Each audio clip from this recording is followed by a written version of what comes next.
all the way my Savior leads me. Cheers each winding path I tread, gives me grace for every trial, feeds me with the living bread. Good morning, Chester ARP Church Devotional Podcast. Clint Davis, your host. Thank you so much for being with us. 2 Samuel chapter 19, Joab rebukes the king. It was told Joab, "Behold, the king is weeping and mourning for Absalom." So the victory that day was turned into mourning for all the people. For the people heard that day, "The king is grieving his son." And the people stole into the city that day, and as people steal in who are ashamed when they flee in battle. The king covered his face, and the king cried with a loud voice, "O my son Absalom, O Absalom, my son, my son." Then Joab came into the house of the king and said, "You have today covered with shame the faces of all your servants, who have this day saved your life and the lives of your sons and your daughters and the lives of your wives and your concubines, because you love those who hate you and hate those who love you. For you have made it clear today that commanders and servants are nothing to you.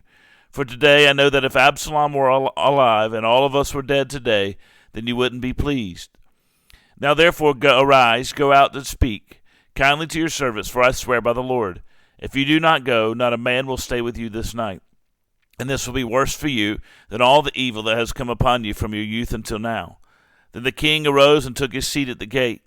And the people were told, "Behold, the king is sitting at the gate." And the people came before the king. This is a great part of the story where Joab, I think in a really gutsy move, goes to the king and says, "Look, King David, your son Absalom is dead. We recognize that you have mourned the loss of him. We recognize that that's a difficult thing for you. But you also need to realize, David, that Absalom was seeking harm. And when you are mourning and spending this much time grieving over his loss, as if this is the worst thing that could ever happen to you, you are communicating to all of those who fought for you, all of those who have followed you, all of those who have supported you, all of those who have remained loyal to you. You're communicating to them that they are of no value to you. You would rather have the life of a traitor than their life." Now, that's not true, right?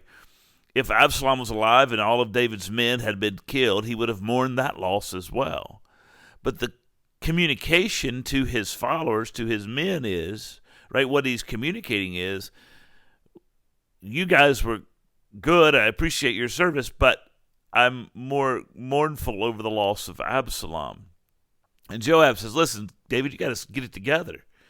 Because what you're doing is you're telling these people that they're not very valuable to you. And if you don't get it together, they're going to leave you. They're not going to stay with you. They're not going to continue to serve you because they don't recognize their value." Yeah, I think this is a great principle. Take away the mourning of the son for a moment, and let's just simply say that we have a tendency in our lives to be focused on what people who don't want us or want anything to do with us think about us. I don't know if you've been in that situation. I've been in that situation. People who remain with you as friends or as confidants or as companions or family, or if you're in leadership, those who would follow after you, right? Those people who stay with you are loyal to you and committed to you and committed to the relationship you have and committed to the life you lead together. Those are the people who have value in your life. David's spending his time mourning the loss of a man who conspired against him, who attacked him, who forced him out of Jerusalem, who hunted him down, and who went to battle against him. This is his son, but it's a man who has completely and totally turned his back on David.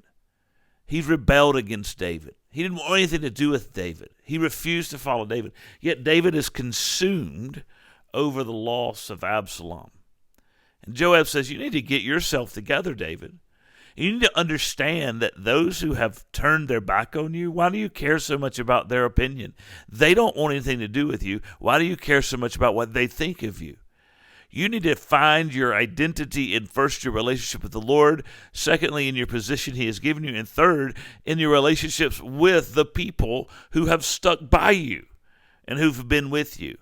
And that's an important lesson, because all of us are in situations in our lives where people have been disloyal, people have turned away from us, people have ridiculed us, people have, for whatever reason, walked away from our lives. And we spend more times, oftentimes, at least I have done this, more time worried about what's going on in their lives and what their opinion of us is and how we can get them back, instead of spending time worried about the people who have stayed with us and been there with us, been loyal to us. We ought to be embracing those who have been loyal and letting those who have gone away go away. And so Joab says, you've mourned enough. It's time to move on. And maybe there's a situation in your life where that's being said to you right now. God's saying that to you through this story. You've mourned enough. It's time to move on. It's time to focus in on those who are there. Get rid of the toxic people. Get rid of the toxic relationships, and let them go do whatever it is they want to do in their own lives, and leave them alone and focus in on those who are with you in the battle. You guys take care. God bless you. Maybe a good lesson for some of us today. I'll see you tomorrow. You carry me close to your heart, and surely your goodness and mercy will find